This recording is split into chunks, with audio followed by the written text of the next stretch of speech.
El mundo que creemos conocer es apenas una delgada membrana de normalidad estirada sobre un abismo de misterios indescifrables. Hoy hemos caminado por las costas prohibidas de Madagascar, hemos visto a los muertos caminar en el Sacro Imperio y hemos sentido el frío del acero en el fondo de un pozo neoyorquino. Lo que estás a punto de presenciar no es solo historia, es el registro de lo imposible manifestándose ante nuestros ojos. Prepárate para cuestionar la solidez de tu realidad.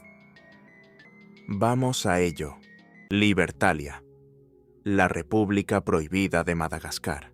En las costas nororientales de la isla de Madagascar, donde la selva esmeralda se hunde con violencia en las aguas turquesas del Océano Índico, existió un refugio que desafió la lógica brutal y sangrienta del siglo XVII.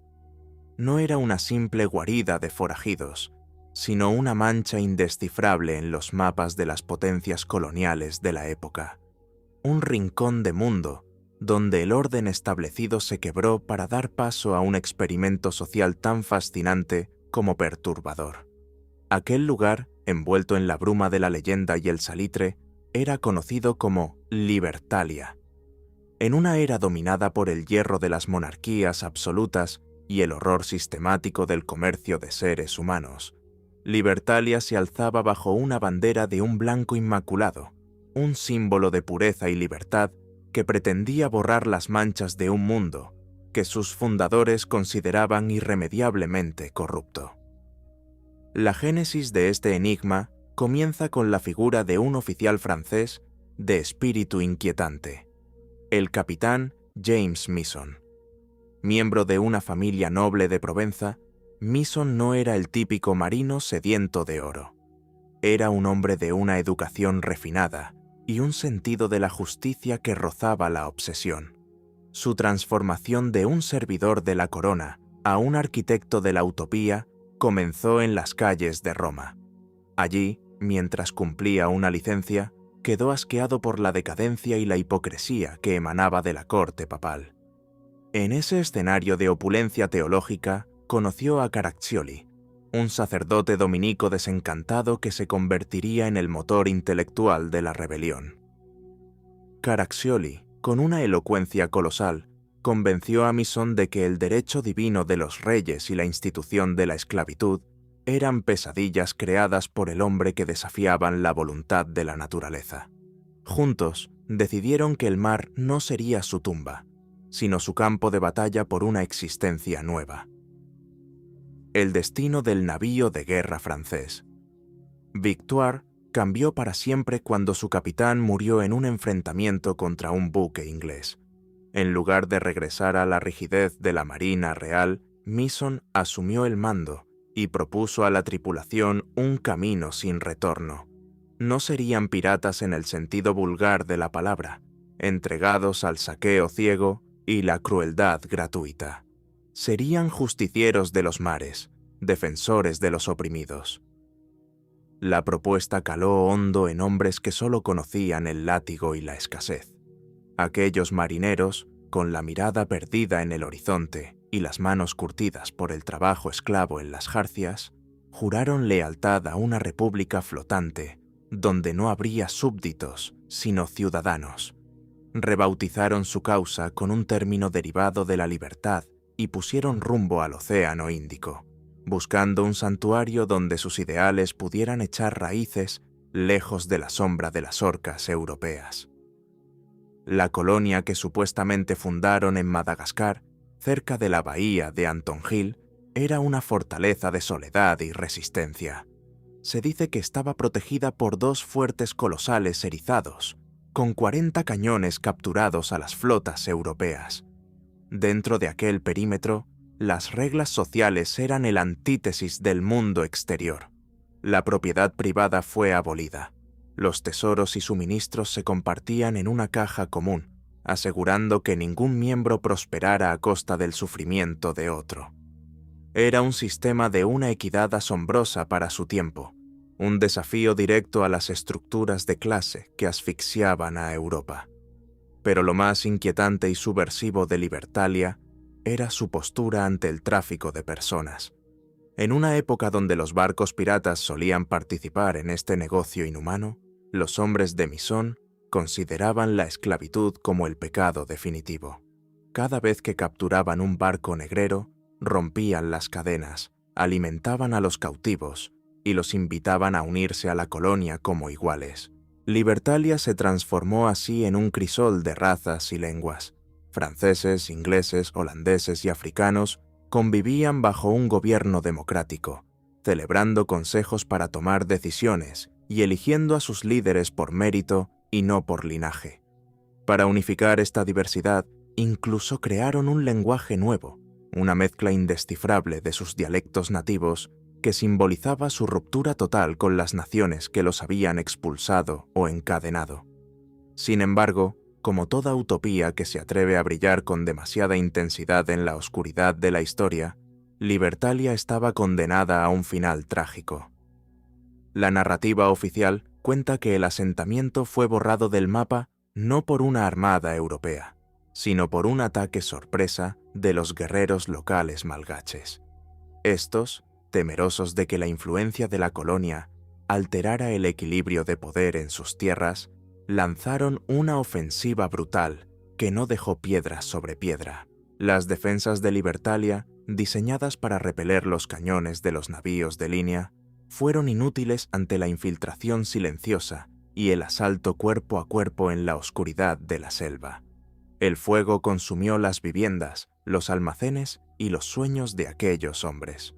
Misón y un puñado de supervivientes lograron huir hacia sus barcos, pero el destino no les concedió tregua. Una tormenta apocalíptica se tragó la nave de Misón, llevando al fondo del abismo los registros de su república y los restos de su ambición.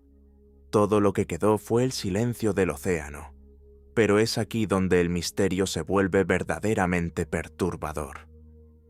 Al intentar rastrear la existencia real de este paraíso de forajidos, la historia se desvanece en una niebla de autoría incierta. La única fuente primaria sobre Libertalia es el libro Historia General de los Piratas, publicado en 1724 bajo el seudónimo del capitán Charles Johnson. Durante décadas, los investigadores han sospechado que detrás de este nombre se ocultaba el célebre Daniel Defoe, el autor de Robinson Crusoe. Mientras que el libro detalla con precisión la vida de piratas reales como Barbanegra, el capítulo dedicado a Misón y su utopía parece una construcción literaria, una alegoría política diseñada para criticar las injusticias sociales de la Europa del siglo XVIII. El silencio en los archivos oficiales es ensordecedor. No hay registros en el almirantazgo británico ni en la marina francesa sobre un capitán llamado James Misson, ni informes sobre una colonia fortificada en Madagascar con tal potencia de fuego. Es fascinante pensar que Libertalia pudo ser solo un experimento mental, un espejismo de libertad proyectado sobre las costas de una isla remota para demostrar que otro mundo era posible. Sin embargo, la ausencia de pruebas no borra el impacto de la leyenda. La posibilidad de que un grupo de hombres hubiera logrado, aunque fuera por unos pocos años, vivir sin amos y sin esclavos, sigue siendo una idea que dispara la curiosidad de quienes buscan en el pasado grietas por donde se filtre la luz. Libertalia permanece como un enigma suspendido entre la crónica y la ficción, un recordatorio de que los ideales más nobles a menudo terminan sepultados bajo las olas o reducidos a cenizas por la violencia de un mundo que no tolera la disidencia absoluta. Ese paraíso de cenizas y relatos borrados por el tiempo nos recuerda que la identidad es, a menudo, una construcción frágil, un disfraz que podemos vestir o quemar según lo exijan las circunstancias. Una fragilidad que palidece ante la audacia de quien, tras décadas de silencio eterno, decide reclamar un trono que la muerte ya había sellado con el peso de la historia. El falso Valdemar, el retorno del noble difunto. ¿Cómo es posible que un hombre cuya carne fue reclamada por la tierra y cuya memoria fue sellada por el peso de 3 décadas, regrese de pronto para reclamar el destino de los vivos? La lógica dicta que la muerte es la única frontera infranqueable, el único pacto que no admite renegociación. Sin embargo, en el turbulento paisaje político del siglo XIV, en el corazón del Sacro Imperio Romano Germánico, esta certeza se desmoronó ante un evento que roza lo imposible. No estamos ante un simple fraude de identidad, sino ante una paradoja histórica que puso en jaque a emperadores, nobles y ciudades enteras. Es la crónica de un fantasma que no solo caminó, sino que gobernó. Para comprender la magnitud de este enigma, debemos situarnos en el año 1319. En aquel entonces, Valdemar el Grande, un reverenciado miembro de la Casa de Ascania y margrave de Brandeburgo, exhaló su último aliento. Su desaparición, seguida poco después por la de su joven primo, marcó el fin abrupto y traumático de una dinastía que había sido la columna vertebral de la región. El vacío dejado por los Ascania no fue solo político, fue una herida en el alma de un territorio que se sentía huérfano. Los restos de Valdemar fueron depositados en la tierra con toda la pompa oficial, y el mundo siguió su curso, o al menos eso se creía. La marca de Brandeburgo, un territorio estratégico y vital para el equilibrio del imperio, fue entregada por el emperador Luis IV a su propio hijo, Luis el Mayor, de la Casa de Wittelsbach. Pero los nuevos gobernantes eran vistos como extranjeros, intrusos bávaros que solo buscaban exprimir los recursos de una tierra que no amaban. Durante casi 30 años, el resentimiento fermentó en el silencio de las tabernas y los castillos de piedra fría, hasta que, en el verano de 1348, ocurrió lo impensable. Un hombre de avanzada edad, envuelto en el polvo de los caminos y con la dignidad de quien ha visto los confines del mundo, apareció en el arzobispado de Magdeburgo. No pedía limosna, pedía su trono. Afirmaba ser Valdemar el Grande. Para la lógica de la época, aquello era un desafío indescifrable. El hombre que todos creían reducido a polvo aseguraba que su entierro, en 1319, había sido un engaño magistral, una estratagema para escapar de las presiones del poder y emprender una peregrinación piadosa a Tierra Santa. Durante 3 décadas, según su relato, había vivido como un humilde buscador de Dios, pero ahora, sintiendo que su tiempo se agotaba, regresaba para salvar a su pueblo de la opresión bávara. El impacto fue colosal. Aquel hombre no era un charlatán cualquiera. Poseía una familiaridad perturbadora con los detalles más íntimos de la corte de los Ascania. Hablaba con la autoridad de un soberano, y lo más asombroso, fue reconocido por antiguos criados y nobles que habían servido al verdadero Valdemar en su juventud. ¿Era un milagro o una pesadilla política? Lo cierto es que el contexto no podía ser más fértil para la intriga. El imperio estaba fracturado por la lucha entre los Wittelsbach y el recién elegido Carlos IV de la Casa de Luxemburgo. Carlos, un maestro de la estrategia y las sombras, vio en este anciano una herramienta de una potencia aterradora. En lugar de cuestionar la imposibilidad biológica del regreso de un muerto, Carlos IV validó oficialmente al impostor.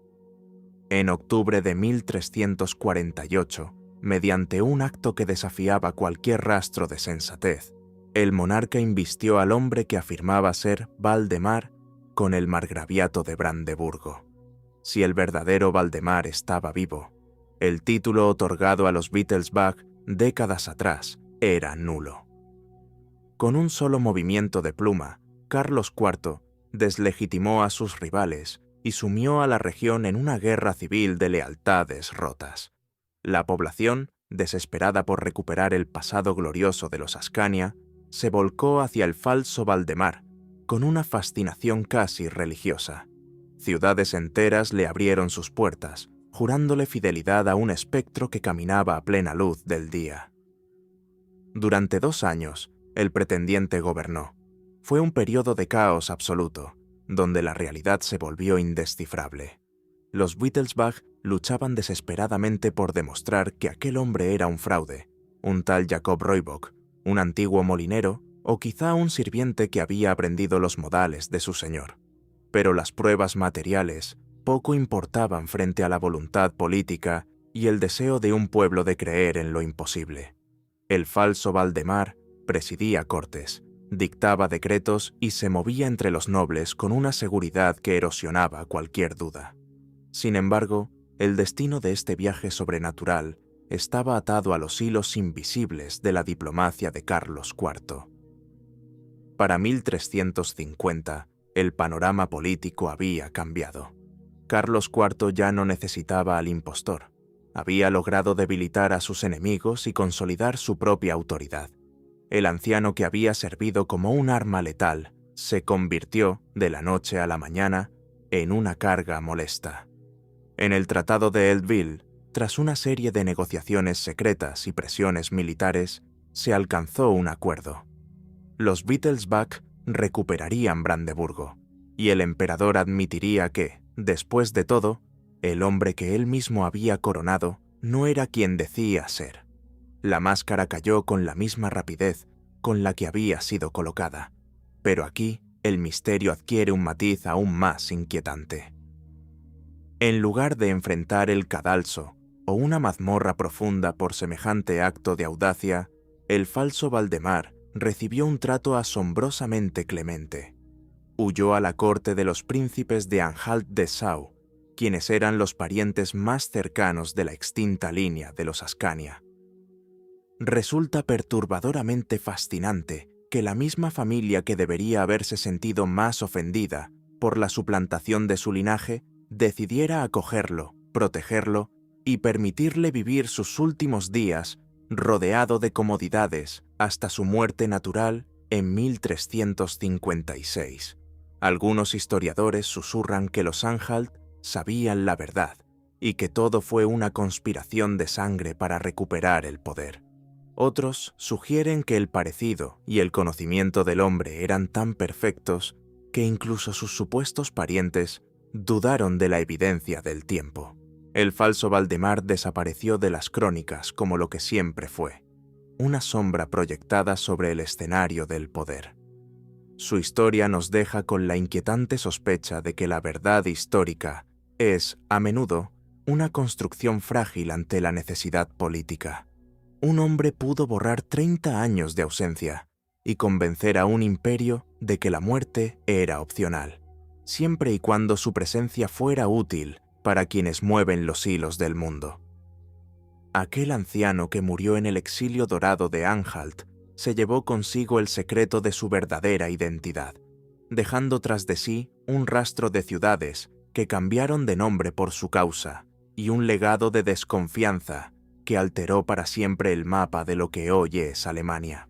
Esta capacidad para habitar múltiples identidades, para deslizarse entre los siglos como si el tiempo fuera una mera sugerencia y no una ley, no es exclusiva de este noble resucitado. Existen otros que, con una elegancia aún más indescifrable, han sabido cruzar las fronteras de las épocas, transformando el misterio de la longevidad en una obra de arte que desafía cualquier explicación racional. Si el falso Valdemar fue una herramienta del poder, el hombre del que hablaremos a continuación fue el arquitecto de su propia eternidad, un ser que parecía conocer los secretos del universo mucho antes de que la ciencia se atreviera a soñarlos. Si el misterio ha logrado erizar tu piel tanto como a mí, es momento de que formes parte de esta crónica. Suscríbete para que las sombras no te encuentren desprevenido y cuéntame en los comentarios. ¿Crees que la verdad siempre sale a la luz o hay secretos que el tiempo debe guardar para siempre? Continuemos con el descenso. El conde de Saint-Germain, el alquimista de los 3 siglos. Imagina el brillo imposible de un diamante cuya pureza desafía las leyes de la naturaleza y el tiempo, una gema que descansa sobre la palma de un hombre que afirma haber visto el nacimiento de imperios ya olvidados. Imagina que te encuentras en una estancia cargada con el aroma denso de la cera de abejas, el perfume de las pelucas empolvadas y el crujido del cuero viejo de los sillones de Versalles. Frente a ti, un caballero de porte indescifrable y mirada profunda, te observa con una serenidad que resulta, a partes iguales, fascinante y perturbadora. Este hombre no es un noble común, es un enigma envuelto en seda, un ser que parece deslizarse por las décadas sin que una sola arruga se atreva a marcar su piel. Se dice que su sirviente, al ser interrogado sobre la supuesta inmortalidad de su señor, respondió con una sequedad inquietante. No sabría decirle, solo llevo 300 años a su servicio. El conde de Saint-Germain hizo su entrada triunfal en la escena internacional a mediados del siglo XVIII, pero sus orígenes permanecen hundidos en una niebla de contradicciones deliberadas. En una época donde la identidad era el capital más valioso, él utilizó una multitud de nombres y títulos como si fueran máscaras intercambiables en un baile de disfraces eterno. Esta oscuridad intencionada le permitía desviar cualquier indagación seria y alimentar fantasías asombrosas sobre su pasado, llegando a sugerir que su edad se contaba por siglos. Las investigaciones históricas más rigurosas susurran posibilidades diversas. Algunos lo sitúan como el hijo del príncipe Francisco II, Rákóczi, de Transilvania, otros como el vástago secreto de una princesa italiana y un recaudador de impuestos. Sin embargo, cuando llegó a Schleswig en 1779, le confesó a su patrón, el príncipe Carlos de Hesse-Kassel, que contaba con 88 años. Si aquello era cierto, su nacimiento se remontaba a 1691, pero con el conde, la certeza es un lujo que la historia no puede permitirse. Su influencia no emanaba únicamente de su misterioso trasfondo, sino de un genio multidisciplinario que resultaba colosal para sus contemporáneos. Era un políglota fluido en todas las lenguas principales de Europa y un experto verificado en arte, filosofía, historia y ciencia.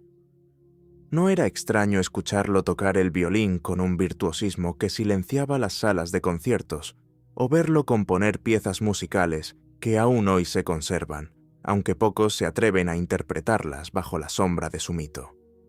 Pero lo que realmente disparaba la curiosidad de la élite europea era su supuesta maestría en la ciencia mística de la alquimia.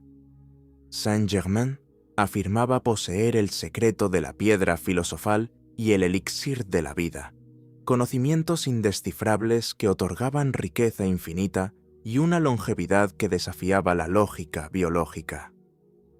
A diferencia de los charlatanes comunes que poblaban las cortes, él poseía la asombrosa capacidad de demostrar resultados materiales que dejaban mudos a los escépticos.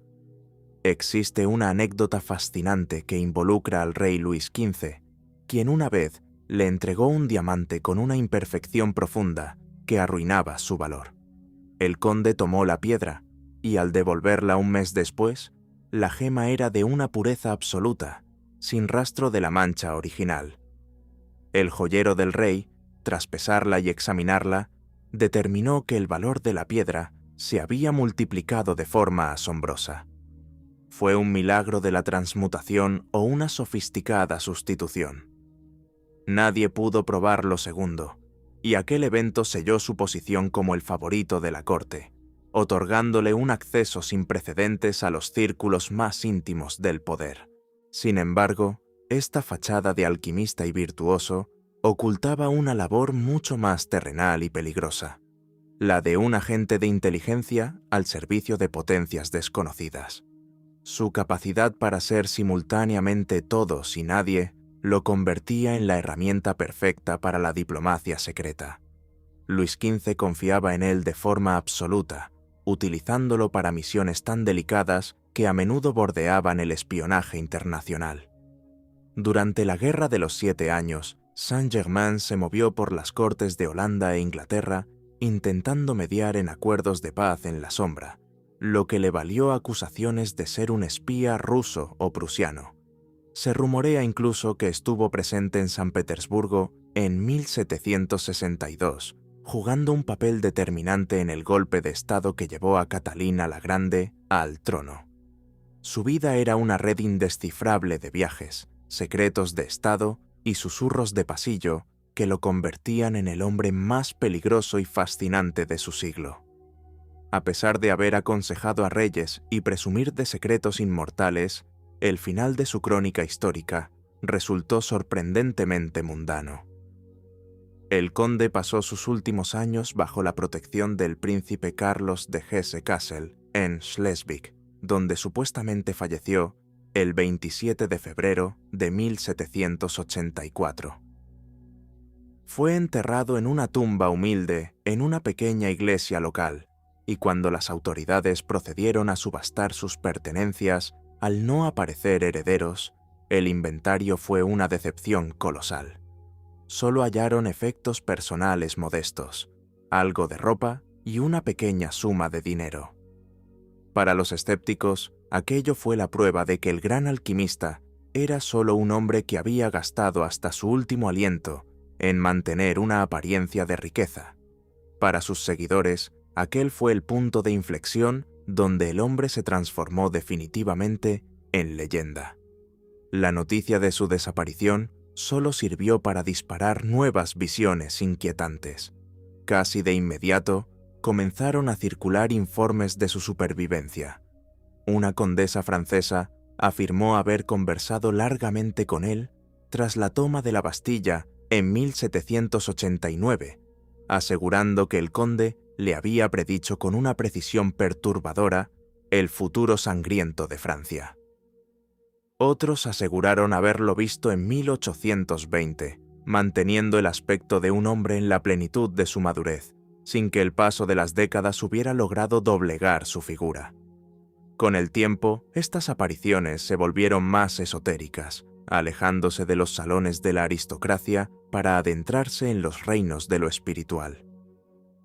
En el siglo XX, los movimientos de la nueva era elevaron a Saint-Germain al rango de maestro ascendido, una entidad de un poder espiritual absoluto que guía el destino de la humanidad desde dimensiones superiores. Bajo esta creencia, ya no es un simple viajero del tiempo, sino un maestro que se sienta en consejo junto a figuras como Jesucristo o Buda, custodiando la llama violeta de la transmutación.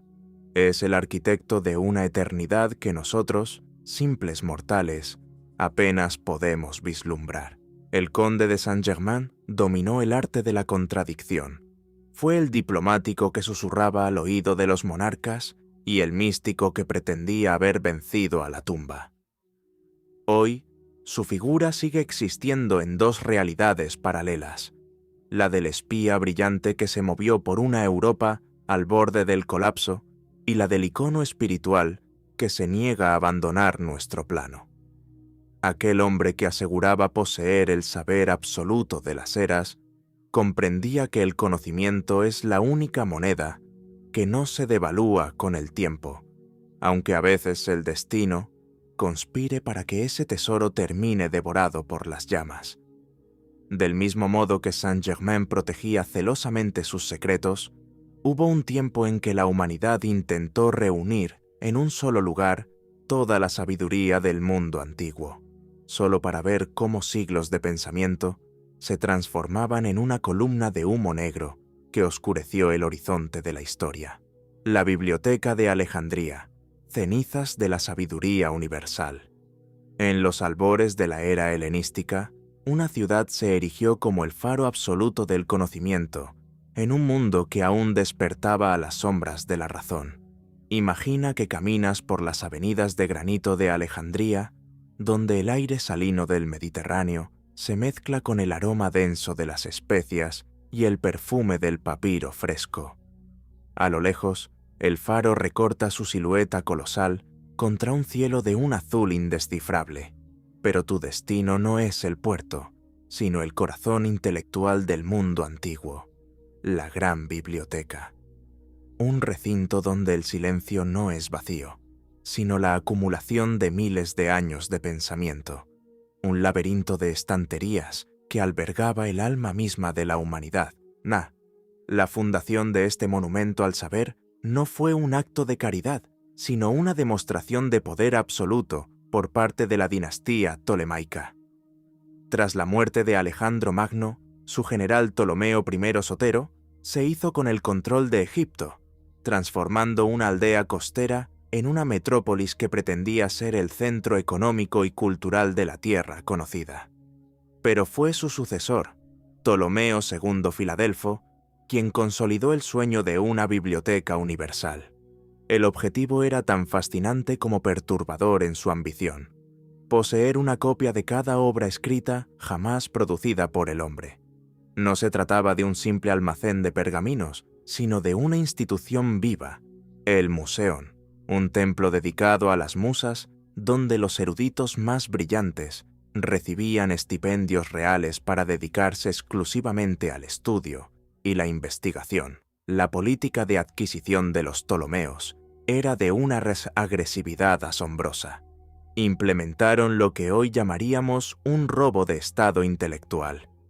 Cada barco que atracaba en el puerto de Alejandría era registrado no solo en busca de mercancías o armas, sino de libros. Si se encontraba un rollo que la biblioteca no poseía, era confiscado de inmediato. Los escribas reales realizaban una copia meticulosa que entregaban al dueño original, mientras que el manuscrito auténtico pasaba a formar parte de las estanterías de la gran biblioteca. Esta obsesión por la totalidad llevó a la colección a cifras que desafían la comprensión. Aunque las estimaciones varían y a menudo se pierden en la hipérbole histórica, se habla de entre 40.000 y 700.000 rollos de papiro. Para los antiguos, esta cifra no representaba un número, sino el infinito. Era la totalidad de la experiencia humana codificada en tinta y piel. Dentro de sus muros, el saber no era estático. Figuras como Cenódoto de Éfeso trabajaron con una dedicación indescifrable para estandarizar los textos de Homero, asegurando que la épica no se perdiera en las brumas de la tradición oral. Calímaco, un poeta y erudito de una agudeza fascinante, creó los pinaques, el primer catálogo sistemático de libros del mundo, permitiendo que el caos de la información se transformara en una estructura coherente. Pero quizá la hazaña más asombrosa fue la de Eratóstenes de Cirene, el bibliotecario jefe que no se conformó con leer sobre el mundo, sino que decidió medirlo. Utilizando cálculos matemáticos desarrollados en el Museón, Eratóstenes determinó la circunferencia de la Tierra con una precisión perturbadora para su época, demostrando que el saber de Alejandría no tenía fronteras físicas. La biblioteca también fue el escenario de la invención del futuro. Herón de Alejandría, un ingeniero cuya mente parecía adelantada milenios a su tiempo, desarrolló allí la eolípila, la primera máquina de vapor documentada. Imagina el impacto de este descubrimiento. El germen de la revolución industrial existía en el siglo I después de Cristo, rodeado de pergaminos de filosofía y astronomía. Sin embargo, la fragilidad de este tesoro era su mayor enigma. El papiro, material sobre el cual se asentaba la sabiduría antigua, es una sustancia orgánica, delicada y susceptible a la humedad, los insectos y, sobre todo, al fuego. Cada rollo representaba una inversión colosal de tiempo humano. Copiar un tratado de filosofía o una obra de teatro de Esquilo requería semanas de labor experta por parte de escribas que dejaban su vista en la tarea. La destrucción de un solo rollo no era solo la pérdida de un objeto, sino la aniquilación intelectual de meses de trabajo y siglos de herencia. La caída de la Biblioteca de Alejandría es una de las mayores tragedias de la historia, pero su final no fue el estallido repentino que la leyenda nos ha hecho creer. La idea de que una sola antorcha borró el saber del mundo en una noche de furia es una simplificación melancólica.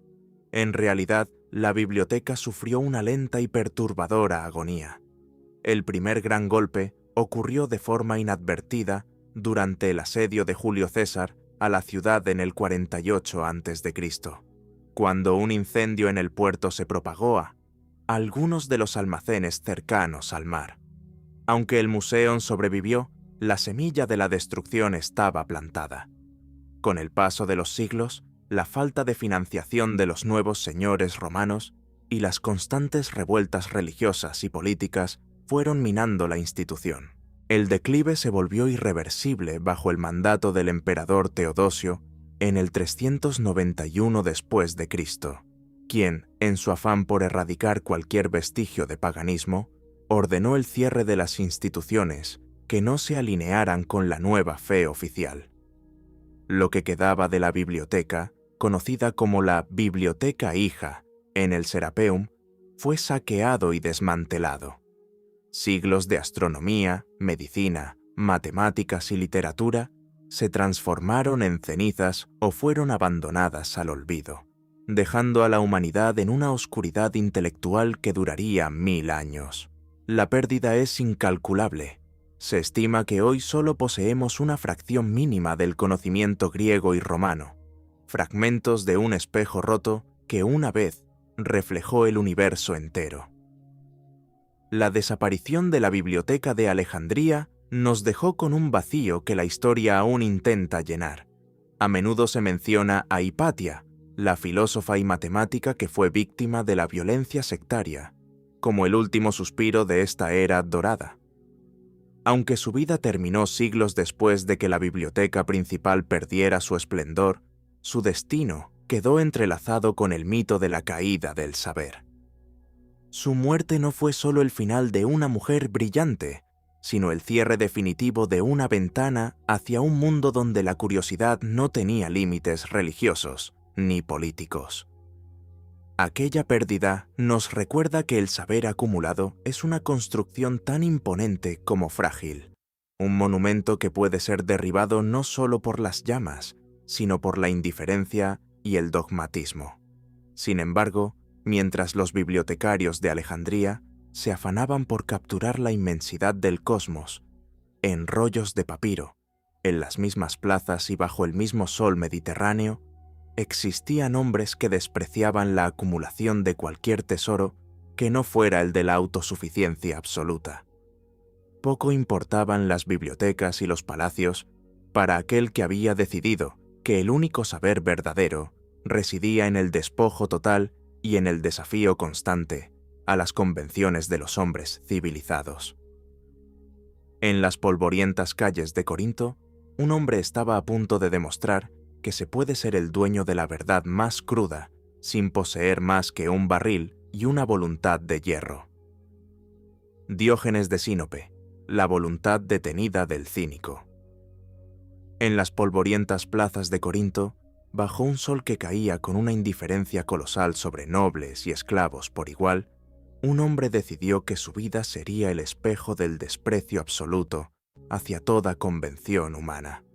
No buscaba el aplauso ni el oro, sino una forma de existencia tan cruda y elemental que resultaba, para sus contemporáneos, un enigma perturbador. Aquel hombre era Diógenes de Sinope, el filósofo que eligió habitar en un barril de barro, vistiendo harapos que olían a rancio y a olvido, y cuya sola presencia en el ágora era una bofetada a la sofisticación de la civilización griega. Se hacía llamar a sí mismo el perro, un término que la sociedad usaba como insulto, pero que él abrazó con una fascinación inquietante, convirtiendo la palabra cínico, derivada del vocablo griego para perro, en una bandera de guerra contra la hipocresía. La trayectoria de Diógenes comenzó en las sombras del exilio. Expulsado de su natal Sinope, en las costas del Mar Negro, llegó a Atenas despojado de todo, excepto de un mandato indescifrable que recibió de un oráculo: desfigurar la moneda.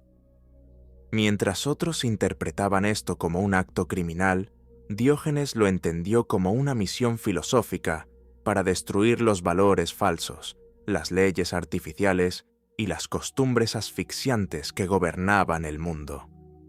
Para él, la verdadera felicidad no residía en la acumulación de saber o bienes, sino en la autarquía, una autosuficiencia tan radical que permitía al individuo enfrentarse a la fortuna con el mismo desdén con que un animal observa las tormentas. Su vida no era una teoría, era una performance constante, una pesadilla de honestidad que obligaba a los ciudadanos a mirar la fealdad de sus propias pretensiones. Es asombroso recordar su encuentro con Alejandro Magno, el hombre que había puesto el mundo conocido a sus pies.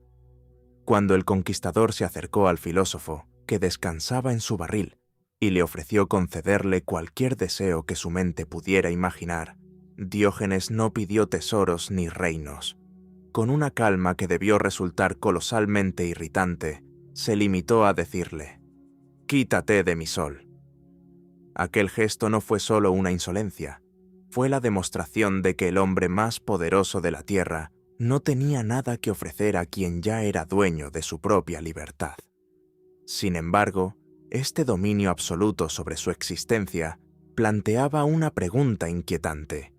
Si un hombre ha pasado su vida reclamando el control total sobre su voluntad, ¿cómo permitiría que la naturaleza, ese proceso ciego e indescifrable, decidiera su acto final? La muerte de Diógenes, ocurrida cerca del año 320 antes de nuestra era, en un gimnasio de Corinto, es un laberinto de versiones que disparan la curiosidad de cualquier cronista de lo inexplicable. Al haber alcanzado la edad de casi 90 años, una cifra asombrosa para alguien que vivía en condiciones de indigencia extrema, su partida no podía ser un evento ordinario. Los biógrafos de la antigüedad, sintiendo la necesidad de que el desenlace estuviera a la altura de su carácter desafiante, crearon relatos que son, en sí mismos, piezas de una filosofía macabra. Un final silencioso y pasivo habría socavado su afirmación de ser el capitán de su destino. Por ello, las crónicas sobre su tránsito al otro lado son ejercicios de una tensión narrativa perturbadora.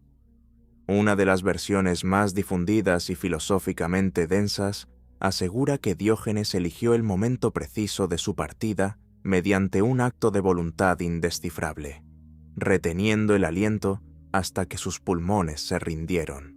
Esta narrativa presenta el ideal cínico en su forma más dramática: dominar la función biológica más elemental, el impulso involuntario de respirar, es alcanzar una libertad absoluta sobre el cuerpo y sobre la misma naturaleza. Sería el triunfo final de la razón sobre la necesidad física, una despedida que convierte el fin de la vida en el último ejercicio de autosuficiencia.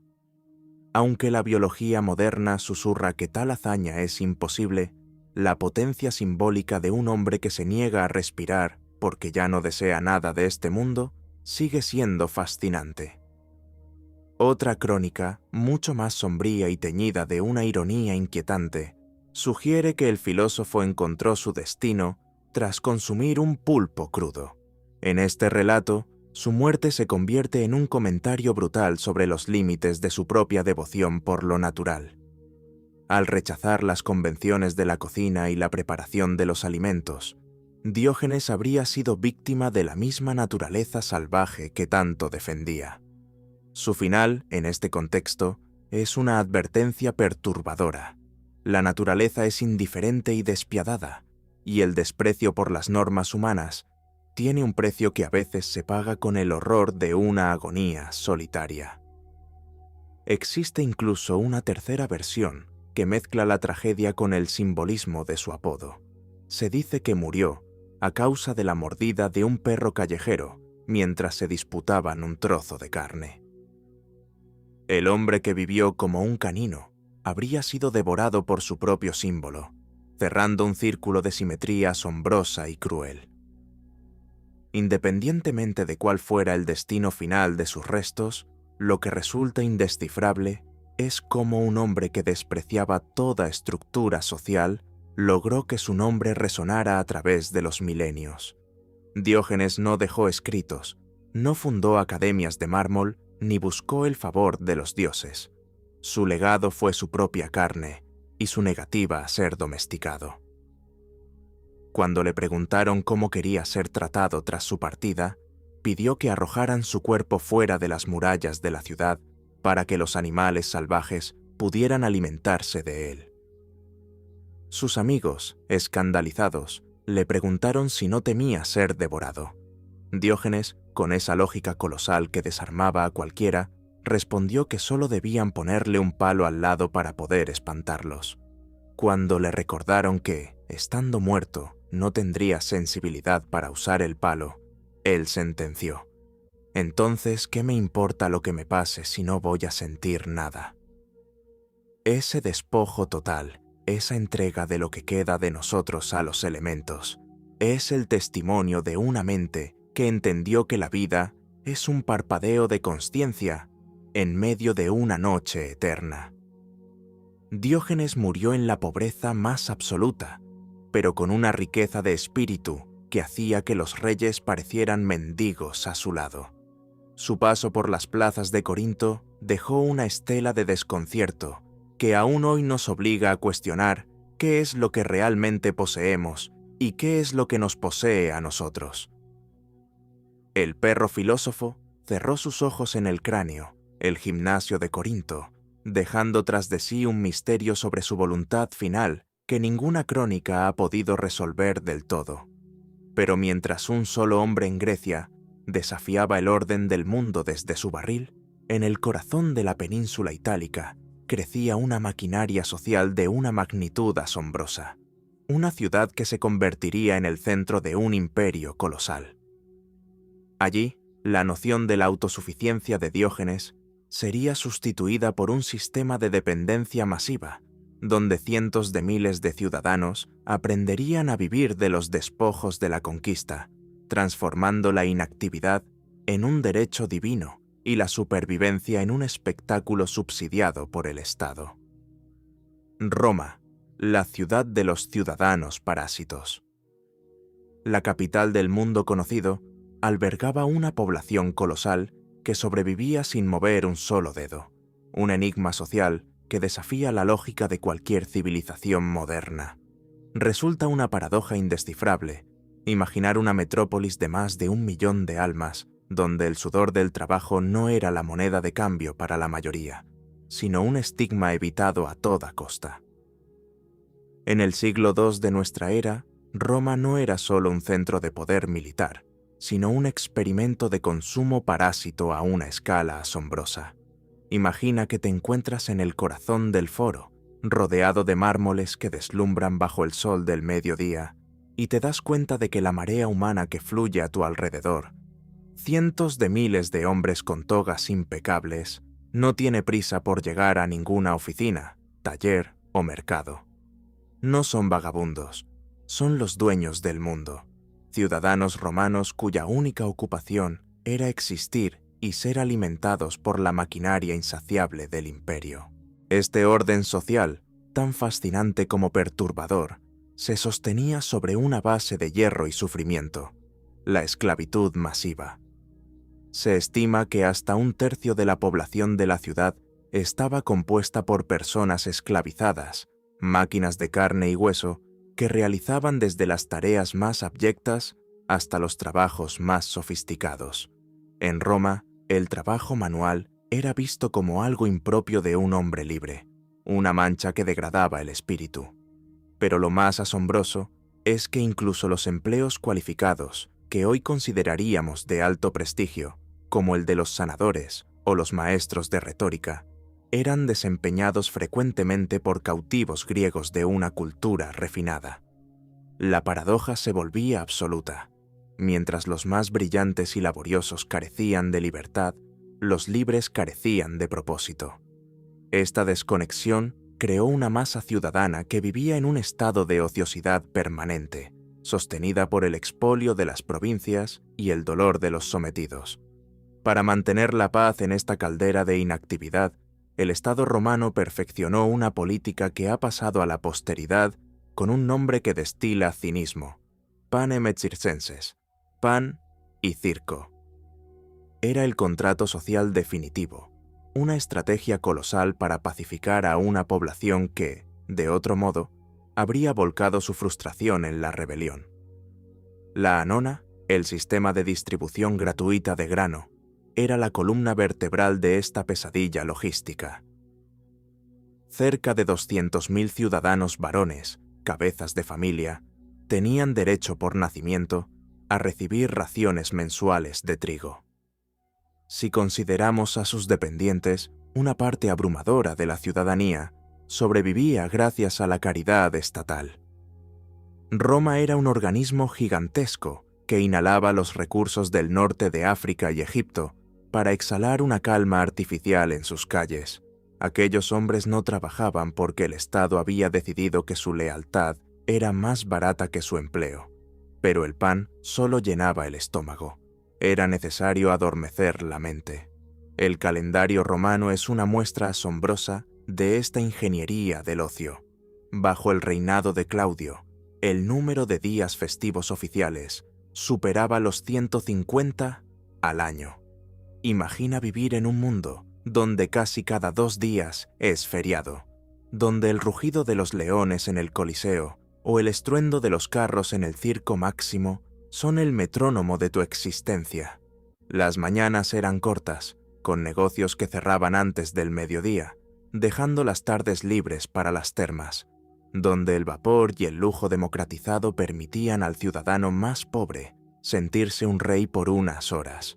Era una forma de control indescifrable por su eficacia. Una población que no tiene nada que hacer y nada que temer, siempre y cuando el grano llegue a puerto y los gladiadores sigan derramando su esencia sobre la arena. Resulta perturbador analizar la economía de esta urbe. Mientras los ciudadanos libres se entregaban al desinterés, la clase de los libertos, antiguos esclavos que habían comprado o ganado su libertad, se convertía en el verdadero motor económico de la ciudad. Eran ellos quienes regentaban las panaderías, las carpinterías y los talleres textiles. Los epitafios en las tumbas de la época revelan una verdad fascinante. Son los libertos quienes presumen con orgullo de sus oficios en sus lápidas, mientras que los registros de los ciudadanos nacidos libres guardan un silencio sepulcral sobre cualquier actividad productiva. El estatus se medía por la distancia que uno podía mantener respecto al esfuerzo físico. La ciudad de los Césares era, en esencia, un inmenso teatro donde los actores trabajaban para un público que se negaba a abandonar su butaca, financiado por el tesoro imperial. Esta estructura no solo era un desafío a la lógica económica, sino también un enigma moral. ¿En qué se convierte un hombre cuando su única responsabilidad es asistir a un espectáculo y esperar su ración de comida?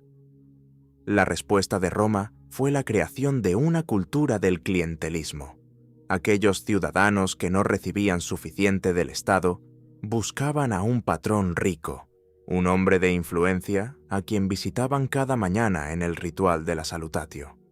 A cambio de apoyo político o simplemente de engrosar el séquito del patrón para demostrar su importancia, recibían la spórtula, una pequeña suma de dinero o comida. Era una red de dependencia indescifrable que unía al mendigo con toga con el senador, asegurando que nadie fuera realmente independiente, pero que nadie tuviera que trabajar realmente para sobrevivir. El colapso de este sistema fue tan lento como su construcción fue colosal. Mientras las fronteras del imperio eran sólidas y los tributos fluían como ríos de oro, la ilusión del ocio eterno pudo mantenerse. Pero cuando la maquinaria militar empezó a flaquear y las provincias dejaron de enviar su tributo de carne y grano, el despertar fue una pesadilla. La población que había olvidado cómo cultivar, cómo construir o cómo valerse por sí misma, se encontró atrapada en una metrópolis de mármol que ya no podía alimentarla. Aquella Roma del siglo II, con su 1.000.000 de habitantes viviendo en una inactividad casi absoluta, representa un fenómeno que no volvería a verse en la historia hasta la llegada de la era de la automatización masiva. Fue el primer ensayo de un mundo sin trabajo, un experimento donde la libertad fue intercambiada por seguridad y el propósito humano fue sacrificado en el altar del entretenimiento. Hoy, al observar las ruinas del foro o los restos silenciosos de las grandes termas, no vemos solo la arquitectura de un imperio, sino los esqueletos de una sociedad que decidió que el esfuerzo era una carga innecesaria. Es un recordatorio fascinante de que incluso la civilización más poderosa puede convertirse en un parásito de su propio éxito, alimentándose de su pasado hasta que no queda nada más que el eco de los aplausos en un circo vacío. Aquella inmovilidad ciudadana, aquel silencio de las herramientas en manos libres, es el misterio que aún late bajo los adoquines de la vía sacra. Esa calma comprada con grano y sangre, ese sedentarismo absoluto de quien se sabe protegido por muros inexpugnables, es el contraste perfecto para la vida de aquellos que nacieron con el desierto en las venas y el horizonte como única ley. Pues mientras unos aceptaban las cadenas invisibles del bienestar estatal, otros, en las vastas tierras del Nuevo Mundo, lucharían hasta su último aliento para evitar que incluso sus restos descansaran bajo la jurisdicción de quienes pretendían ser sus dueños. La historia de Roma es la de una captura consentida. La que sigue es la de un espíritu que, ni siquiera tras el último suspiro, permitió que el enemigo reclamara la victoria definitiva sobre su identidad. El robo de Fort Sill, el destino final de Jerónimo.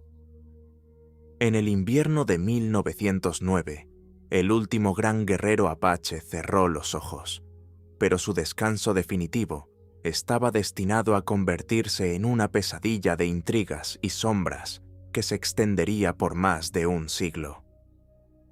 Jerónimo, el hombre que durante décadas había sido el terror de dos naciones y el símbolo indomable de la resistencia en el suroeste, exhaló su último aliento el 17 de febrero bajo un cielo de Oklahoma que parecía pesar como el plomo.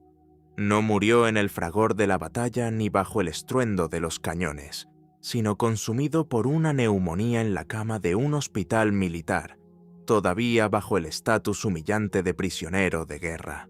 Su partida marcó el fin de una era colosal, pero también el inicio de uno de los enigmas más perturbadores y fascinantes de la historia estadounidense: la profanación de su tumba por las élites más poderosas del país. Tras su fallecimiento, los restos del guerrero fueron depositados en el cementerio de prisioneros de guerra de Fort Sill. Se trataba de un lugar austero, custodiado por la misma institución que lo había mantenido cautivo durante más de 20 años. Aunque hoy, una pirámide de piedras coronada por un águila señala el lugar de su reposo, esa estructura no es más que un monumento a la incertidumbre.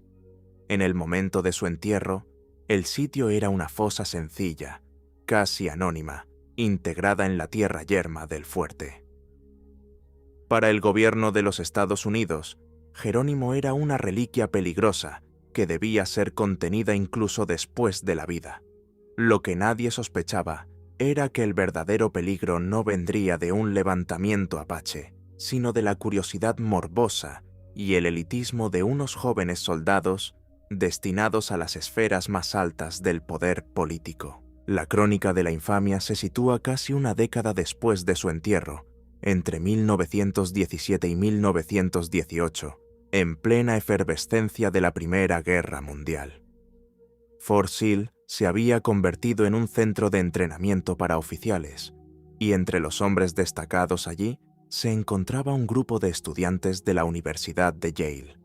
No eran reclutas corrientes, eran miembros de Skull and Bones, la sociedad secreta más influyente y hermética de América, conocida por sus rituales oscuros y su obsesión con el simbolismo de la muerte.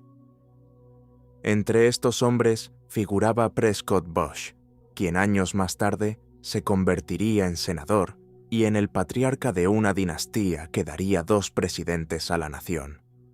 Según los relatos que han filtrado los muros de silencio de esta organización, estos jóvenes huesudos decidieron que su sede en New Haven necesitaba un trofeo que estuviera a la altura de su mitología: el cráneo del hombre que había desafiado a todo un imperio. El testimonio más inquietante de esta supuesta profanación es una carta escrita en 1918 por Winter Mead, otro miembro de la sociedad.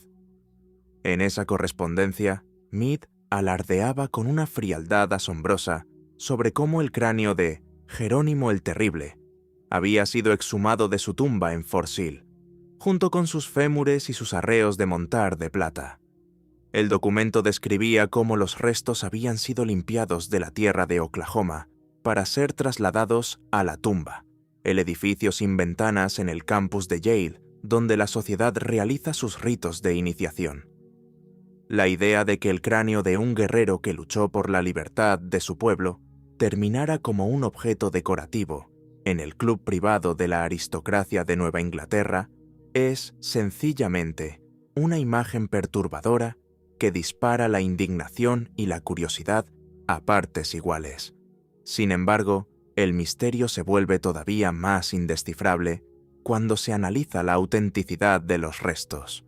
Muchos historiadores sostienen que, en el momento del supuesto robo, la tumba de Jerónimo carecía de señalización clara, lo que sugiere que los estudiantes de Yale pudieron haber profanado los restos de cualquier otro individuo enterrado en el cementerio militar. Por otro lado, dentro de las comunidades apaches, circula una leyenda persistente y fascinante. Se dice que, poco después del entierro original, un grupo de seguidores leales trasladó el cuerpo de Jerónimo en secreto a un lugar desconocido en las montañas para evitar precisamente que fuera mancillado por sus enemigos. Si esta versión es cierta, el trofeo que los miembros de Skull and Bones guardan con tanto celo en su bóveda de sombras no sería más que un fraude histórico, una reliquia sin nombre reclamada por la vanidad. El silencio de la sociedad secreta ha sido colosal a lo largo de las décadas. Yale, como institución, siempre ha intentado distanciarse de las actividades de Skull and Bones, alegando que se trata de una organización independiente que no rinde cuentas a la universidad. Pero el enigma saltó de las leyendas de campus a los tribunales federales en el año 2009. En el centenario de la muerte de Jerónimo, sus descendientes directos, encabezados por su bisnieto, Harlin Jerónimo, presentaron una demanda formal para obligar al gobierno y a la sociedad secreta a devolver los restos del guerrero a sus tierras ancestrales en la cordillera de Gila. La batalla legal fue un despliegue de tecnicismos que dejó un sabor amargo de injusticia. Los tribunales desestimaron la demanda alegando que la ley de protección de tumbas nativas solo se aplica a descubrimientos realizados después de 1990 y que el gobierno goza de una inmunidad soberana indescifrable que impide juzgar hechos ocurridos hace un siglo. La negativa a investigar lo que yace dentro de la tumba de Yale solo alimenta la fascinación por este enigma. Para los apaches, la permanencia del cráneo de su líder en un sótano de Connecticut es una herida abierta, una captura simbólica que no ha terminado.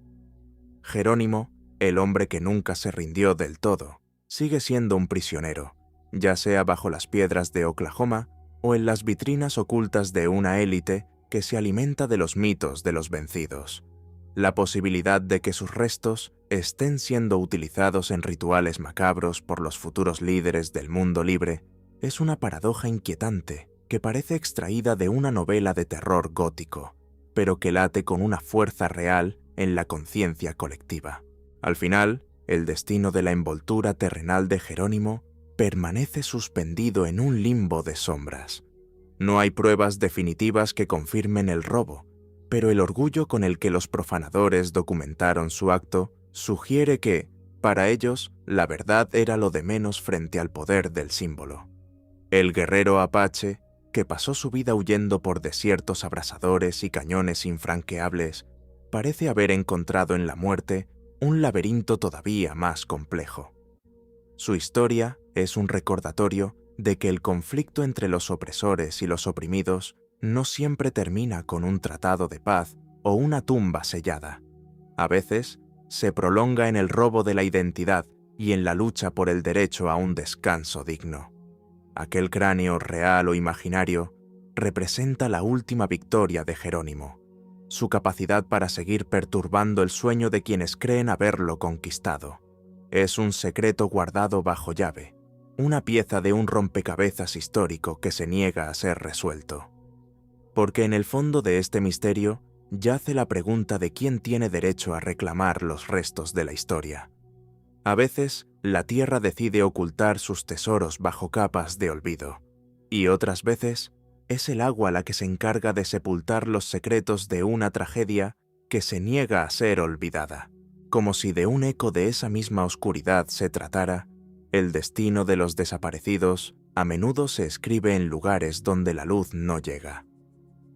En las profundidades de un abismo estrecho y frío, bajo los adoquines de una ciudad que empezaba a crecer sin mirar atrás, una joven encontraría un destino igualmente perturbador, transformando un pozo de agua en el escenario de una pesadilla que marcaría el inicio de la crónica negra de una nación. Ese pozo, silencioso y oscuro, aguardaba un secreto que la justicia no pudo descifrar: el misterio de Manhattan, el fantasma del pozo, en las oscuras y gélidas calles de la Nueva York de 1799, un susurro de elope terminó en el fondo de un abismo, marcando el inicio de una crónica que todavía hoy hiela la sangre de quienes caminan por los distritos más antiguos de la metrópoli. Manhattan no era entonces la colosal selva de cristal y acero que conocemos, sino un laberinto de madera, barro y sombras donde el invierno se sentía como un peso físico, un frío cortante que obligaba a los ciudadanos a refugiarse tras los muros de piedra de las casas de huéspedes. En uno de estos rincones, en una pensión de Greenwich Street, regentada por Catherine y Elias Ring, vivía Elma Sands, una joven de 22 años cuya belleza melancólica y destino indescifrable se convertirían en la primera gran pesadilla judicial de la joven nación americana. La atmósfera en aquella casa era de una tensión contenida.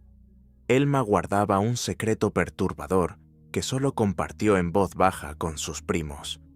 Planeaba casarse en secreto con otro inquilino de la pensión, un joven carpintero llamado Levi Weeks.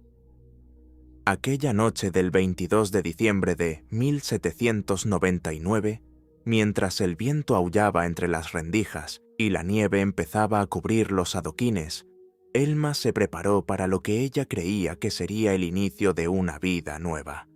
Salió de la casa bajo la oscuridad, supuestamente para encontrarse con su pretendiente y huir hacia una felicidad prohibida. Nunca más se la volvió a ver con vida.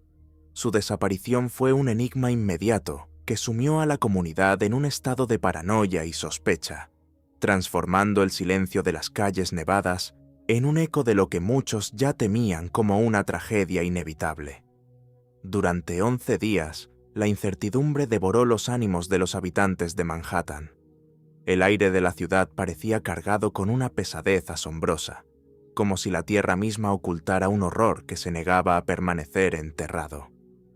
La búsqueda terminó de forma macabra en un lugar que hoy nos resultaría fascinante por su banalidad: un pozo propiedad de la Manhattan Company, ubicado en lo que entonces era conocido como Lispenard's Meadow, en el actual Soho.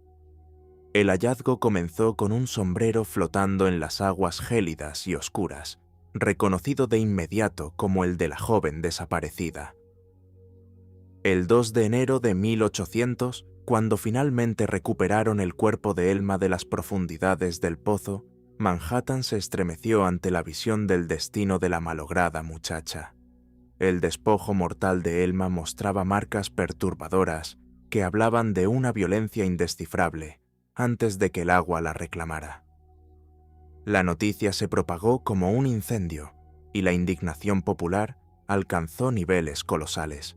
La familia Ring, sumida en un dolor abrasador, acusó públicamente a Levi Weeks, quien había regresado a la pensión la noche de la desaparición, actuando de una manera extrañamente evasiva. Pero lo que realmente disparó la fascinación y el horror del público fue lo que ocurrió antes del juicio. En un acto que hoy consideraríamos una pesadilla de morbo absoluto, los restos de Elma fueron expuestos al público en la casa de sus primos durante varios días. Cientos de personas desfilaron ante su ataúd abierto, observando su piel pálida y las huellas del suceso, alimentando una sed de justicia que rozaba la sed de venganza. Levi Weeks no era un simple carpintero sin recursos, era el hermano de Ezra Weeks, uno de los constructores más influyentes y adinerados de Nueva York. Ezra, comprendiendo que el linaje y la fortuna de su familia estaban en juego, utilizó su inmenso poder para orquestar una defensa que hoy calificaríamos como el primer equipo de ensueño legal de la historia.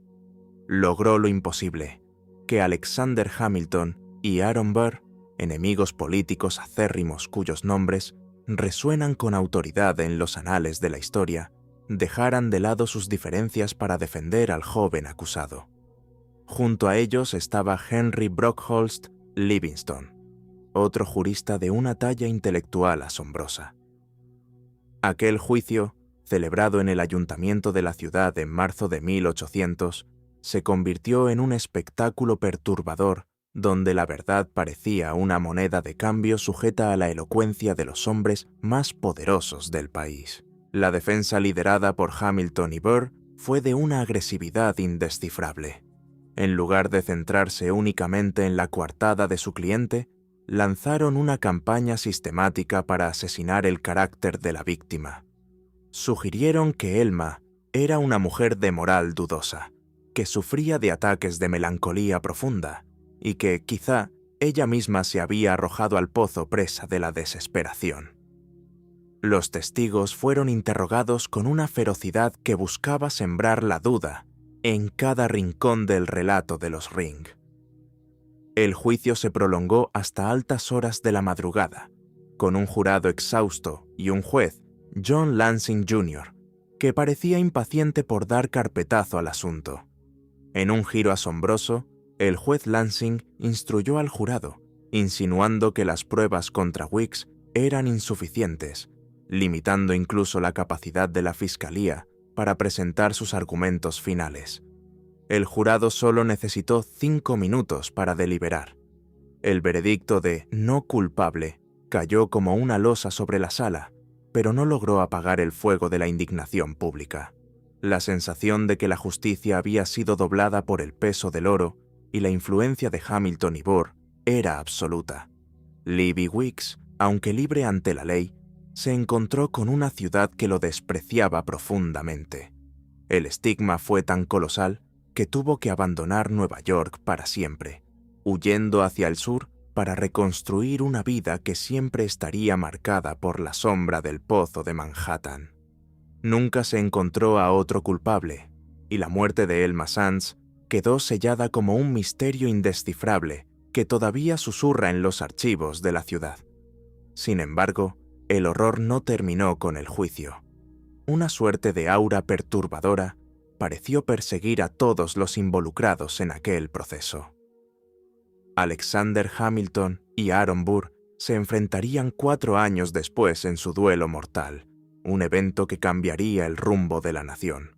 El juez John Lansing, años más tarde, desaparecería de la faz de la tierra tras salir de su hotel en Nueva York, como si el propio destino se hubiera encargado de cobrar una deuda pendiente.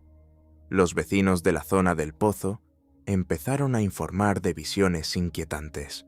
Una figura femenina de un blanco espectral que vagaba cerca del agua, emitiendo lamentos que se confundían con el viento invernal. El pozo fue eventualmente sellado y oculto bajo la arquitectura de los nuevos edificios, pero la leyenda de la joven del pozo permaneció viva en el folclore neoyorquino, un recordatorio sombrío de que hay crímenes que la tierra se niega a digerir. Aquel Manhattan de 1800, con sus secretos sumergidos en el agua fría y sus juicios manipulados por la élite, era un escenario de una oscuridad fascinante. Pero la pesadilla urbana de una joven desaparecida en el fondo de un pozo era solo una de las formas en que lo inexplicable se manifestaba en los albores del siglo XIX. Mientras Nueva York intentaba olvidar el rostro de Elma Sands bajo el ruido del progreso en los valles cercanos, donde los bosques son densos y las tradiciones antiguas se niegan a morir, Otro tipo de terror cabalgaba por los caminos. Allí, bajo la sombra de los montes Catskill, el miedo no residía en lo que el hombre podía ocultar en un pozo, sino en aquello que la muerte misma se negaba a dejar marchar.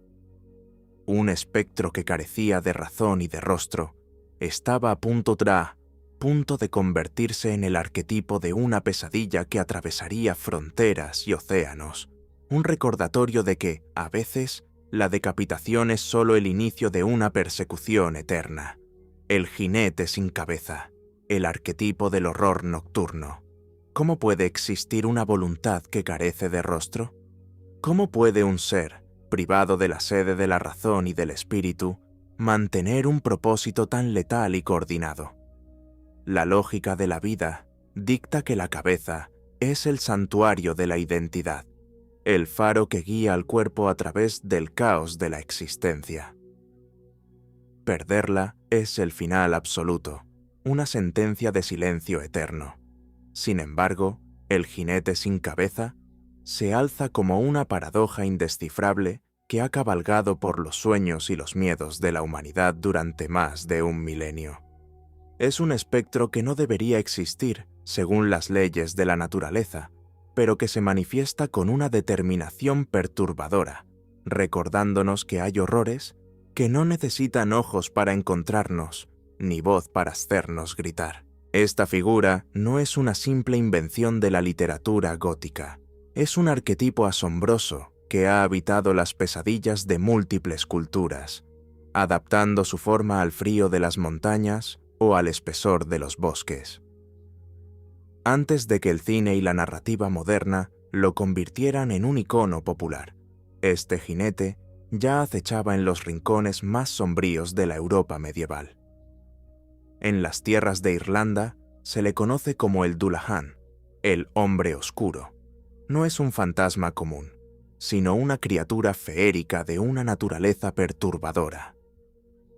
Se dice que el Dullahan cabalga sobre un corcel negro como el carbón, cuyos cascos no producen el sonido del metal sobre la piedra, sino un eco sordo que parece golpear directamente en el pecho de quienes lo escuchan. Lo más inquietante es su fisonomía. Donde debería estar su cabeza, solo hay un cuello irregular y sanguinolento, mientras que el rostro, con una piel que recuerda al queso podrido, es sostenido por el jinete bajo su brazo, usándolo como una linterna macabra para iluminar los senderos más oscuros. El Dullahan no busca tesoros ni venganzas mundanas, es un heraldo del destino final. Se cuenta que blande un látigo fabricado con una columna vertebral humana, una herramienta de un horror visual extremo, con la que ciega a los curiosos que se atreven a observar su paso. Si el jinete se detiene y pronuncia un nombre, la persona mencionada expira al instante, reclamada por una fuerza indescifrable. Algunos folcloristas sugieren que este ser es el eco degradado de Crom Dup, una antigua deidad celta que exigía sacrificios mediante la decapitación. Con la llegada del cristianismo, el dios se transformó en demonio, pero su sed de almas decapitadas permaneció intacta, condenado a vagar por las colinas bajo una forma que desafía toda cordura. En el folclore germánico, la paradoja del jinete sin cabeza adquiere un matiz moral fascinante y colosal.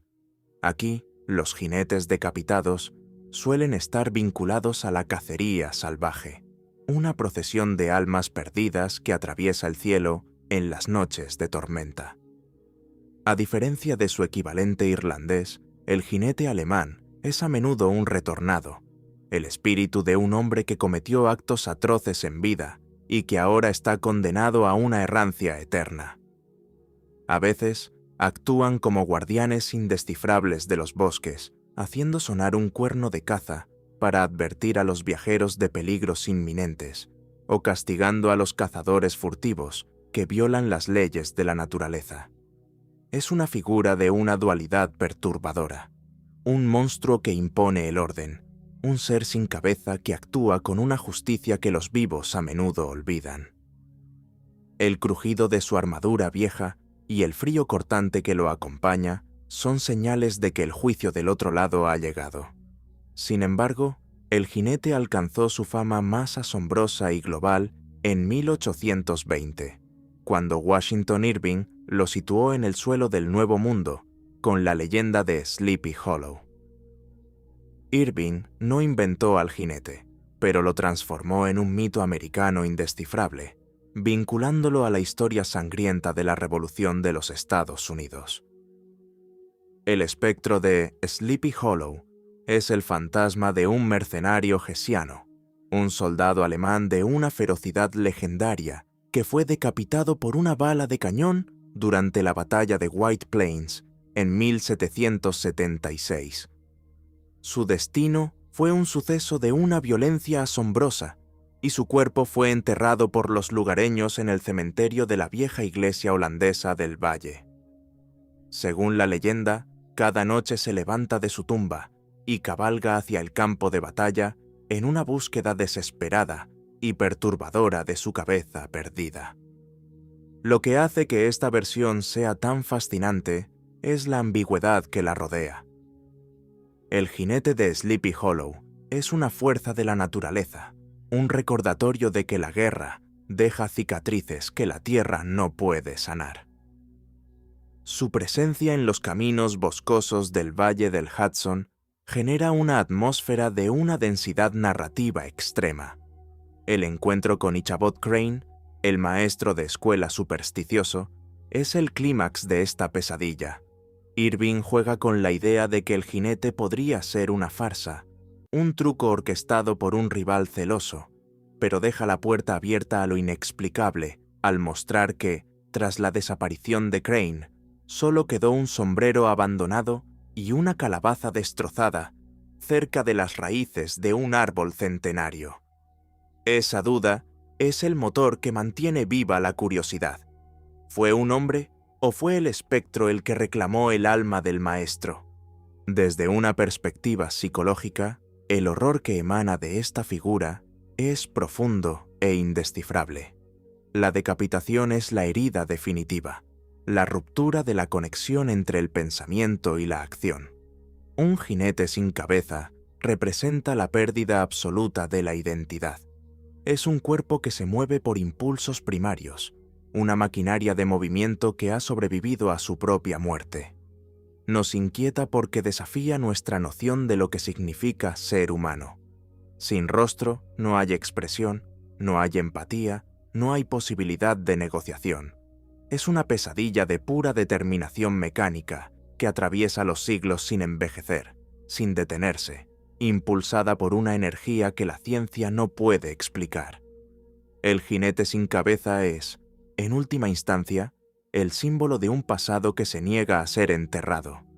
Ya sea como un dios celta caído, un noble germánico castigado o un soldado hessiano destrozado por la artillería, su figura nos recuerda que nuestras acciones dejan ecos que resuenan mucho más allá de nuestra partida.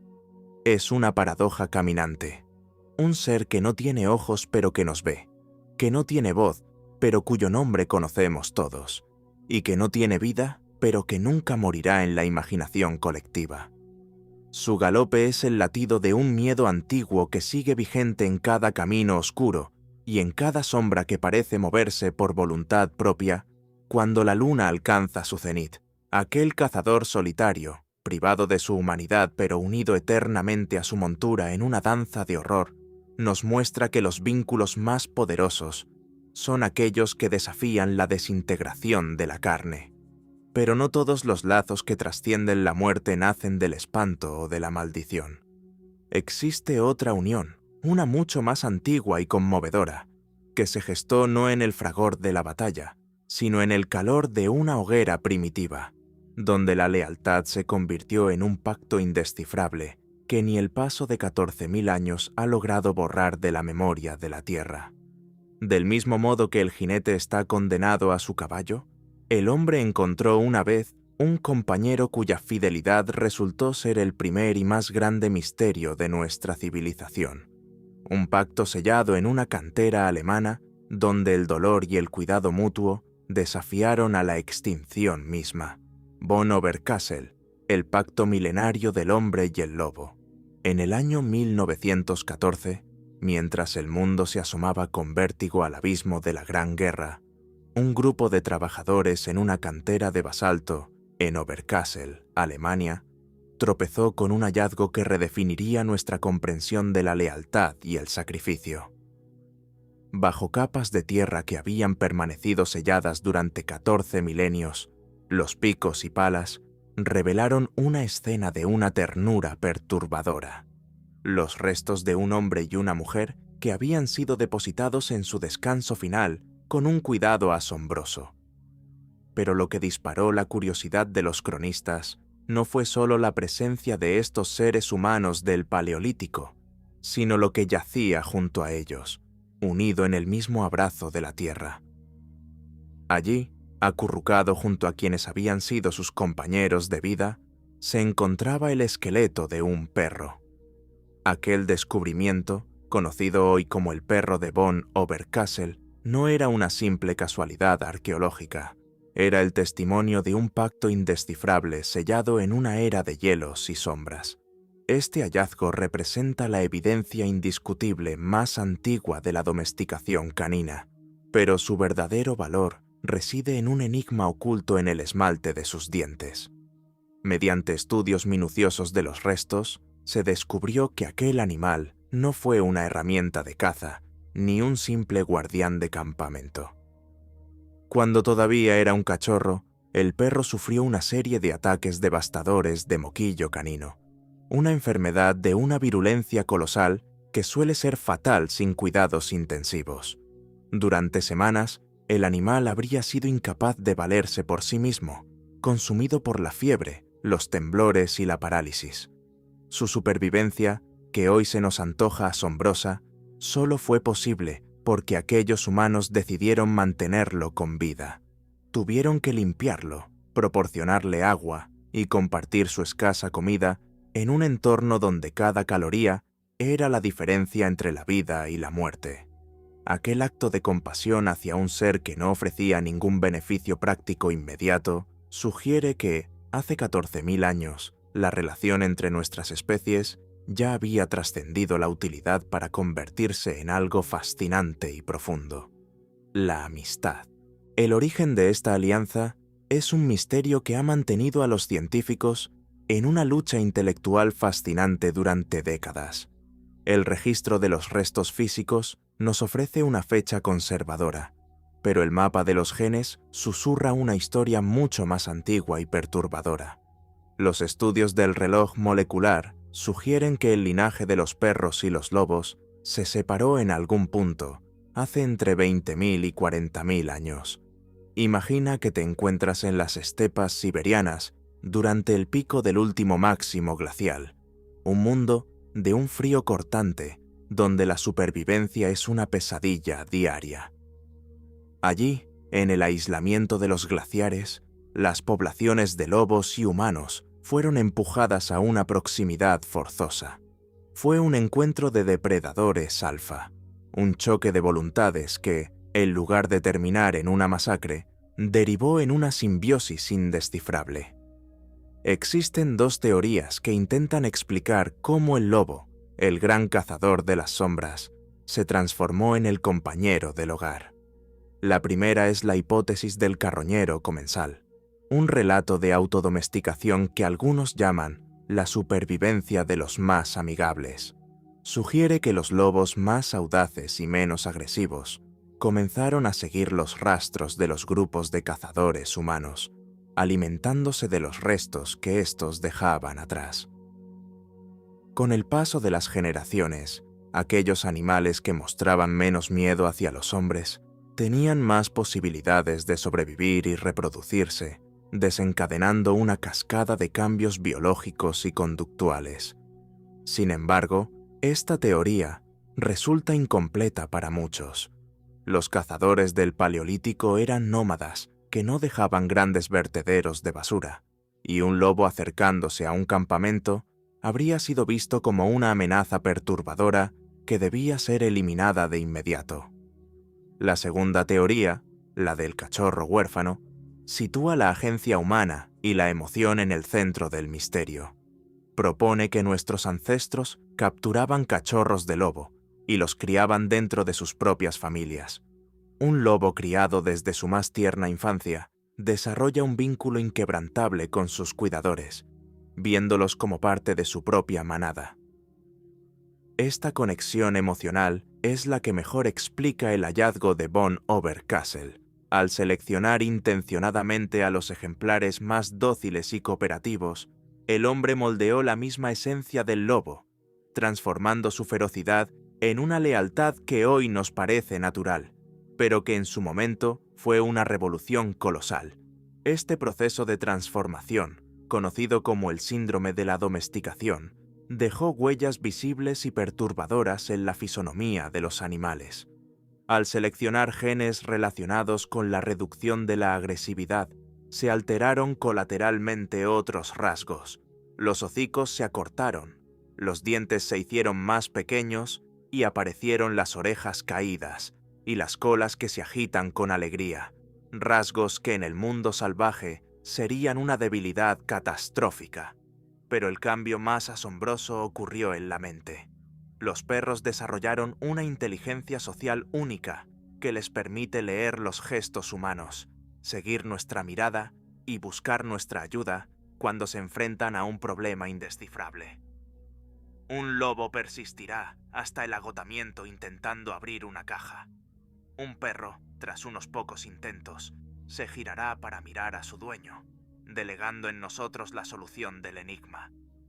Es una entrega total de la autonomía a cambio de un lugar junto al fuego. El pacto de von Oberkassel es el recordatorio de que somos lo que somos, gracias a esa sombra cuadrúpeda que camina a nuestro lado. Aquel perro que murió hace 14.000 años y fue enterrado con honores junto a sus compañeros representa el primer capítulo de una historia de amor multiespacial que desafía a la extinción. Cuando observamos los restos de aquel animal en Alemania, no vemos solo huesos. Vemos el inicio de la civilización, el momento en que el hombre dejó de estar solo en el universo para encontrar un aliado en la oscuridad. Es un misterio que late en cada hogar moderno, una alianza de sangre y hueso que ha sobrevivido a la caída de imperios y al avance de las máquinas. La lealtad de estos animales es una constante en un mundo de incertidumbres, una seguridad que nos reconforta frente a lo desconocido. Sin embargo, la naturaleza no siempre se manifiesta a través de pactos de fidelidad y compañerismo. A veces, la relación entre la tierra y el cielo se rompe de formas que la razón no puede digerir, dejando de lado la calidez de la vida para dar paso a fenómenos que parecen extraídos de una pesadilla apocalíptica. Pues del mismo modo que el hombre encontró un amigo en el lobo, hubo un día en que el cielo, en lugar de derramar agua o consuelo, decidió vomitar sobre los campos un banquete sangriento de carne y vísceras, un aguacero de tejido vivo que caía sobre los hombres como una advertencia indescifrable de que lo que viene de arriba no siempre es divino.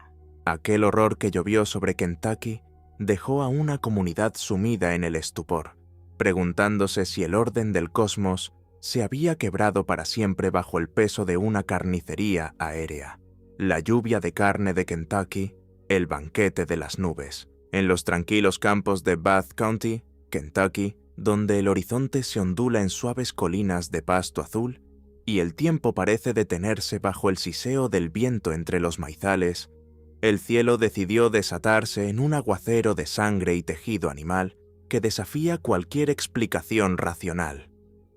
Corría la mañana del 3 de marzo de 1876, una jornada de una claridad asombrosa, con un sol primaveral que iluminaba cada rincón de los asentamientos rurales.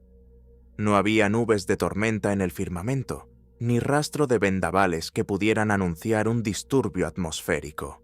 Sin embargo, en la granja de la familia Crouch, la paz cotidiana fue aniquilada por un fenómeno perturbador que transformaría un día ordinario en una pesadilla de proporciones bíblicas. Aquella mañana, la señora Crouch se encontraba en el exterior de su vivienda, dedicada a la tarea laboriosa de fabricar jabón. El aire olía a ceniza y grasa hirviendo, y el único sonido era el burbujeo del caldero y el canto lejano de algunas aves. De pronto, un golpe seco contra el suelo de madera de la veranda rompió el silencio. Luego otro, y otro más. Al levantar la vista, la mujer fue testigo de una visión inquietante. Del azul inmaculado del cielo caían jirones de materia orgánica, trozos de tejido vivo que impactaban contra la tierra con un sonido húmedo y pesado. Lo que en un principio parecieron copos de nieve teñidos de rojo, eran en realidad fragmentos de carne fresca que llovían sobre su propiedad, cubriendo las cercas, los campos de labranza y los techos de los establos en un área de casi 100 metros de largo. El impacto emocional para la familia Crouch fue colosal. Aquel suceso no tenía precedentes. Era como si las nubes se hubieran convertido en las paredes de un matadero invisible que vomitaba sus despojos sobre los inocentes. Una vez que la lluvia de carne cesó, el silencio que regresó a la granja era mucho más pesado, un silencio cargado con el olor metálico de la sangre fresca bajo el sol de marzo. Los fragmentos variaban en tamaño, desde pequeñas partículas delgadas como obleas hasta trozos de varios centímetros de largo. La curiosidad, venciendo al horror inicial, atrajo a los vecinos y curiosos de la región, quienes observaban con una fascinación perturbadora cómo los restos orgánicos se mecían sobre las ramas de los árboles, como si fueran frutos de una cosecha maldita. En una comunidad donde la religión y la superstición caminaban de la mano, el suceso fue interpretado de inmediato como un enigma divino, un presagio indescifrable de tragedias venideras, o quizá un castigo por pecados ocultos. La noticia, por supuesto, no tardó en atraer a las figuras de autoridad local. Un carnicero de la zona, acostumbrado al manejo diario de despojos, fue convocado para identificar el origen de la materia. Tras examinar los fragmentos, su desconcierto fue absoluto. Aunque en apariencia recordaba a la carne de vaca, el tejido carecía de la consistencia y el aroma habituales. Un cazador experimentado, tras observar las fibras y el color oscuro de algunas piezas, juró que se trataba de restos de oso, mientras que otros insistían en que era cordero, a pesar de que no se había informado de la pérdida de ganado en ninguna granja cercana. La magnitud del misterio llegó a los oídos de la prensa nacional, y pronto el New York Times relató los hechos, disparando la curiosidad de la comunidad científica de la época. Muestras de la carne de Kentucky fueron recolectadas con cuidado y enviadas a laboratorios y universidades de todo el país para ser analizadas bajo el lente de los microscopios. Aquellos hombres de ciencia, alejados de las explicaciones místicas, buscaron una causa física para esta pesadilla aérea. Las primeras teorías fueron tan asombrosas como erróneas. Algunos sugirieron que se trataba de nostoc, una clase de cianobacteria gelatinosa que tras una lluvia intensa puede hincharse y adquirir una apariencia carnosa. Sin embargo, esta hipótesis fue descartada de inmediato. El cielo había estado despejado y los análisis confirmaron la presencia inequívoca de fibras musculares y tejido conectivo. No era una planta, era la esencia de un ser vivo que había caído del vacío. Con el paso de los meses, los informes revelaron datos todavía más inquietantes. Al examinar el tejido, se identificaron fragmentos de pulmón, tejido nervioso y fibras musculares estriadas. El veredicto era unánime. Lo que cayó sobre Bath County eran los órganos internos y los músculos de un animal superior. Pero, ¿cómo llegaron allí? Sin tornados que hubieran succionado animales de los campos cercanos, la explicación más lógica y a la vez más asquerosa comenzó a tomar forma: la teoría del vómito de los buitres. Los buitres americanos, habitantes comunes de la región, poseen un mecanismo de defensa colosal y perturbador. Cuando se ven amenazados o necesitan aligerar su peso para emprender un vuelo rápido tras un festín excesivo, son capaces de regurgitar el contenido de sus estómagos de forma violenta. La reconstrucción científica del suceso propone que una bandada masiva de estas aves se habría alimentado de los restos de algún animal de gran tamaño, quizá un caballo o un ciervo, en algún lugar alejado de la granja. Al elevarse y volar sobre la propiedad de los Crouch, algo debió asustarlas en pleno vuelo, desencadenando una reacción en cadena de vómito colectivo. Los pedazos de carne, parcialmente procesados por los jugos gástricos de las aves, pero aún frescos, habrían caído desde una gran altura, dispersándose por el viento antes de impactar contra el suelo. Esta explicación, aunque despoja al evento de su aura sobrenatural, no le quita ni un ápice de su naturaleza perturbadora. La imagen de un ejército de aves necrófagas vaciando sus entrañas sobre una mujer que fabrica jabón es una estampa de horror biológico que permanece grabada en la historia de Kentucky. A pesar de la solidez de la teoría del buitre, el misterio nunca fue sellado por completo. La variedad de tejidos encontrados, pulmones, músculos, nervios, sugería que el animal devorado había sido desmembrado con una precisión asombrosa antes de ser ingerido.